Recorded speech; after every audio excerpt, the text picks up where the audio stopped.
Reality therapist perception. Bachelorette.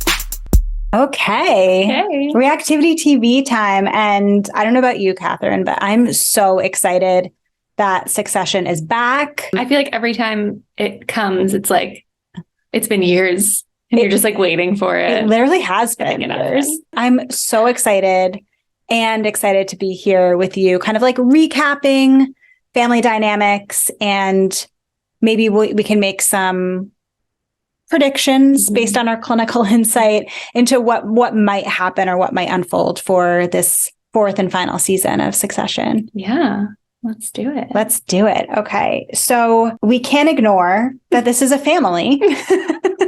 Yes, which is partially why we're talking about it, other than liking the show. Yes. And in all families, there are dynamics, but in this family in particular, there's some juicy ones. There are some, dynamics. Yeah, it's almost like a hyperbolic version of dynamics that exist very, in real life, but this just like blows that up so much. Yeah. Like, how would you describe like what some of the dynamics are? I mean, they're all centered around power and like how everybody's trying to take over the reins of Dad, Logan, and everyone's undermining each other and no one's working together. They're all acting pretty independently, but very non-independently because they're acting alone in this family fight. So interesting. Right. It's kind of like everything that you would hope a family business isn't. Yeah. Like everyone really is out for themselves and not out for like the family. And like no one really cares about what's good for the family, what's good for the business, what's good for the future. No one gives. No, it's all what's good for me. Yeah. And it's in a lot of ways not surprising because in some ways that's how Logan operates and he's the patriarch of this family. And on the one hand, as a business owner, I could understand how like you have come from nothing. And we see in previous seasons, like it alludes to some trauma that he's experienced. You've come from nothing. You built this like mega company and none of your kids are competent to take your place. And the fear that you must have around like, oh my gosh, my health is at risk. I'm getting older. Like who will replace me? Who's competent enough? And am I ready to let go? Right. I think that stage of life is like so difficult for anyone that's facing retirement, but especially for Logan, who definitely has some narcissistic traits and also like is very power hungry.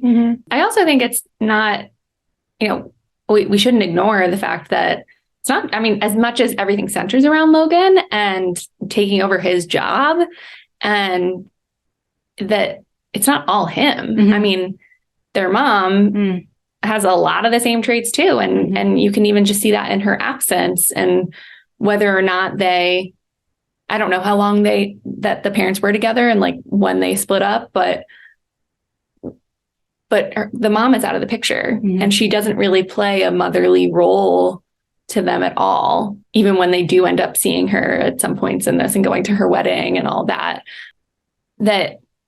she too has these narcissistic traits. So they got it from both ends.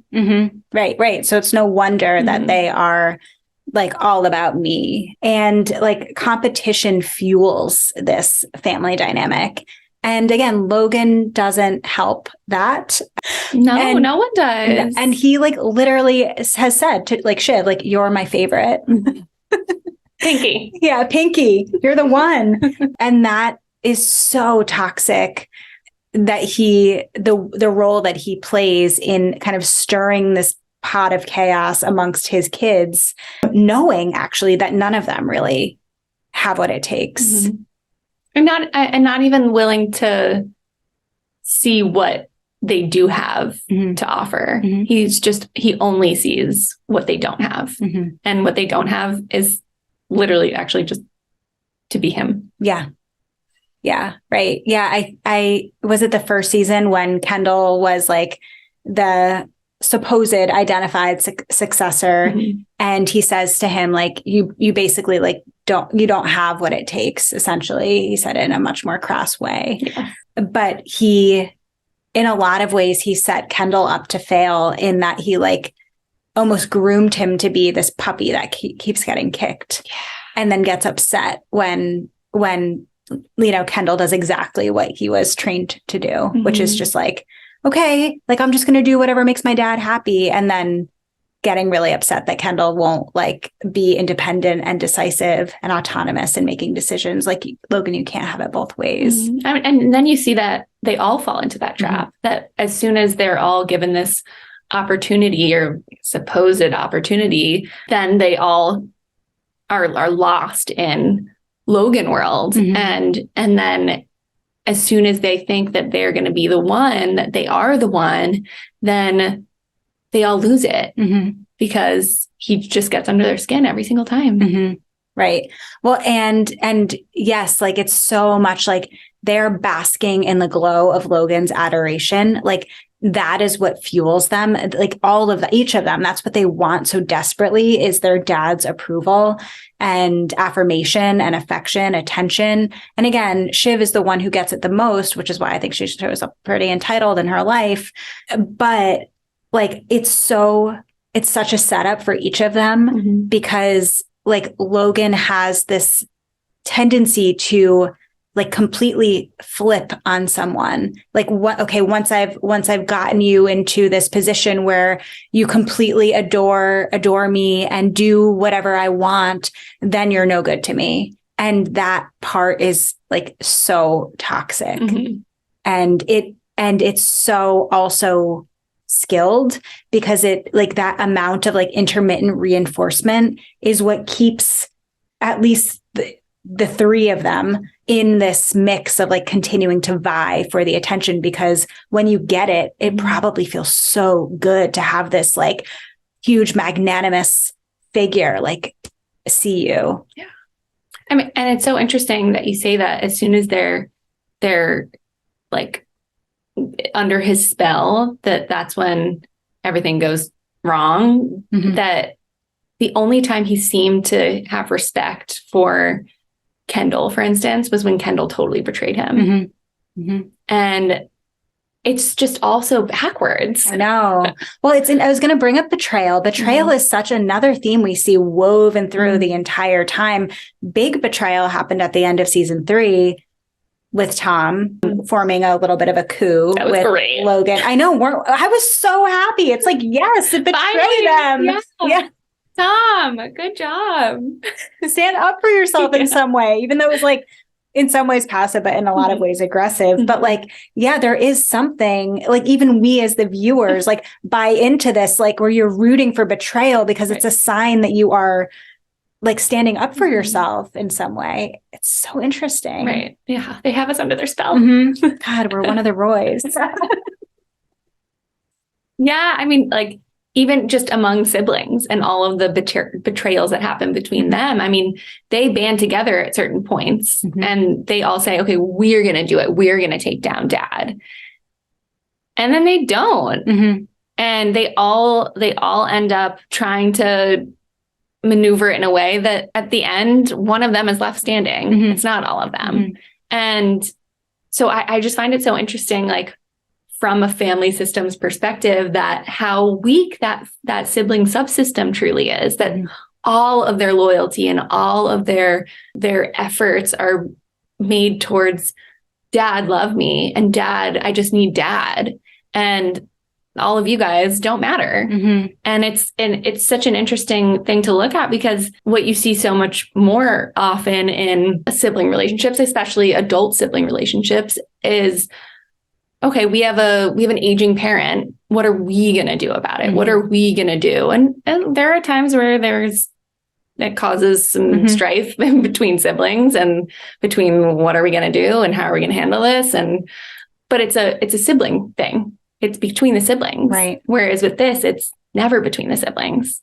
As much as they come back to it sometimes, it never works because they're just all looking out for number one. Yes.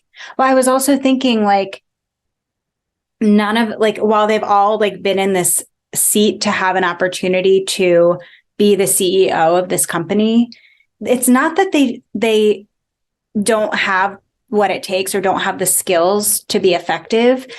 It's that they let their emotions be the driving, or their motivations are off. Like, it's really not, like you were saying, like, it's not about like the business, it's about getting the title. And because it's about getting the title, like the lengths that they go, like they just miscalculate all the time. And that's, as a viewer, what's so frustrating to watch is like you keep misplaying your hand because you're playing a different game. You're playing the dad approve of me game, not how do I be an effective CEO. And again, they just like every season they miss it. And so like here at the end of season 3, and what I imagine season 4 is going to be about, is supposedly Kendall, Shiv, and Roman are banding together, seemingly once again.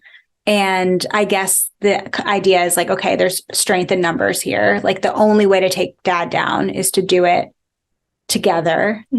What do you think about this as a strategy? I mean, it's a great strategy. I just don't trust them because they've just shown time and time again that they're not trustworthy. They're not trustworthy. They're not trustworthy. They're not team players. They're not actually, like you said, they're not actually interested in the goal of CEO and what that means. It's just all about them. And so I don't see anything that could possibly break that cycle. And similarly, like you said, that Shiv and Tom, that they have their own little dynamic going where Shiv's in charge and Tom took this huge risk in yeah. And I also don't think that is viable, as great as that would be to shake up everything and really drive everyone to some change that's going to stick. That I just kind of see him falling back into his pattern and apologizing and just going back to being Tom the subordinate.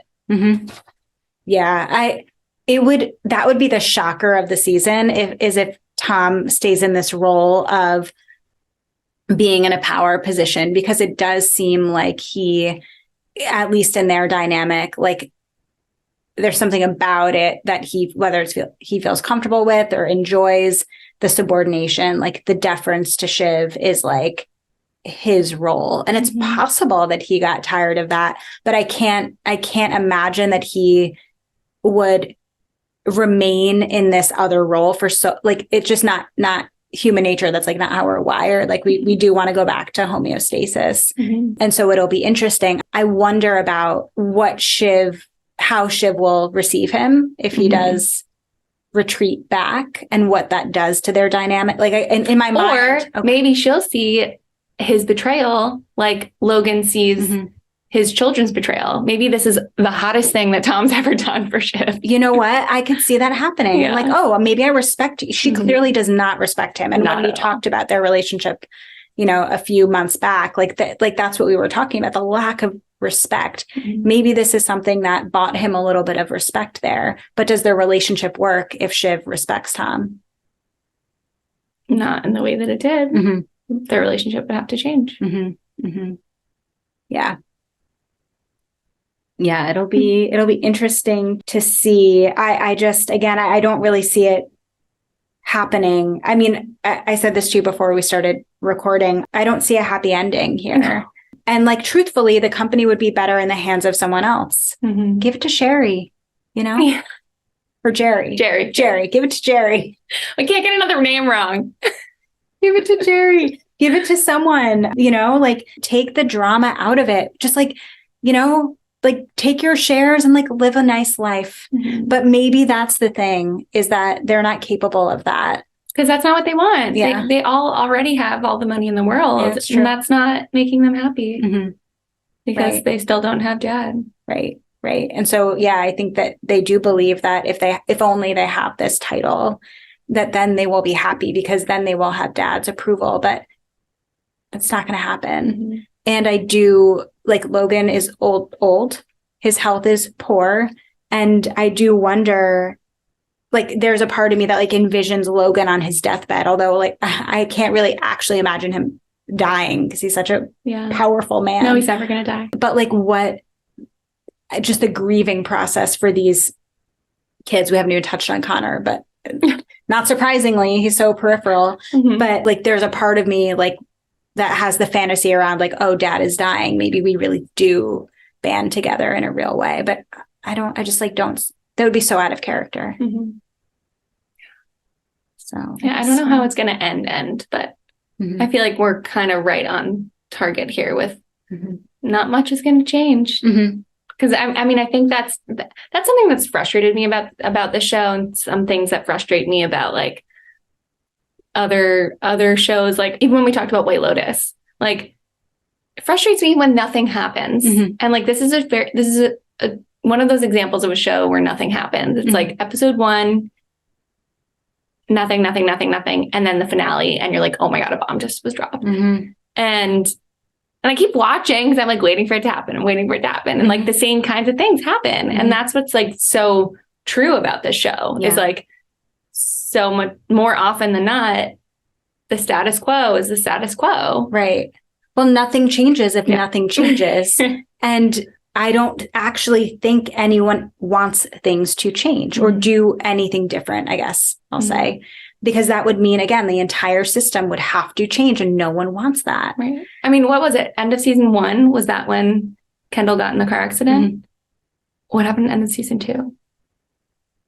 Was that with Shiv and Tom's wedding? Yeah. No, that was... that was season 1. Oh, is that when Kendall like made the announcement on...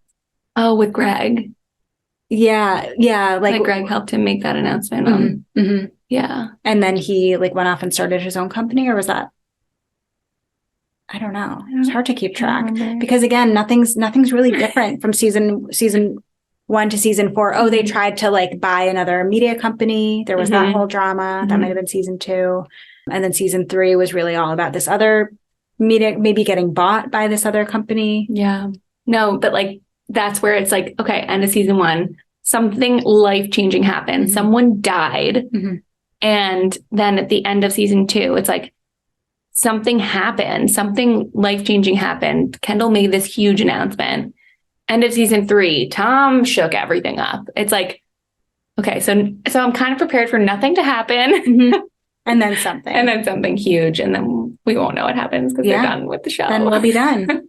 Yeah, it'll be, again, does any one person in the family want things to be different enough to make a change? We talked about this in our Wishing You Well adult children episode. Like someone's got to be the one to make a move and like withstand the blowback of change.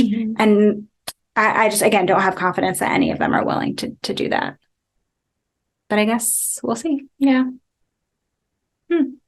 Okay, so we'll be continuing to recap season 4 of Succession and other shows, of course. The Bachelor, a new season of Love is Blind is starting. I know. Yeah, So, we'll have to cover some of that too. Yeah. But also let us know what else you might want us to react to. I wonder if there's anything we can do with Ted Lasso. I need to start that new season. That's a nicer show. Yeah. Little refresh. A little lightness in our day. But yeah, let us know in the comments what other shows you're watching, what you want to hear our takes on.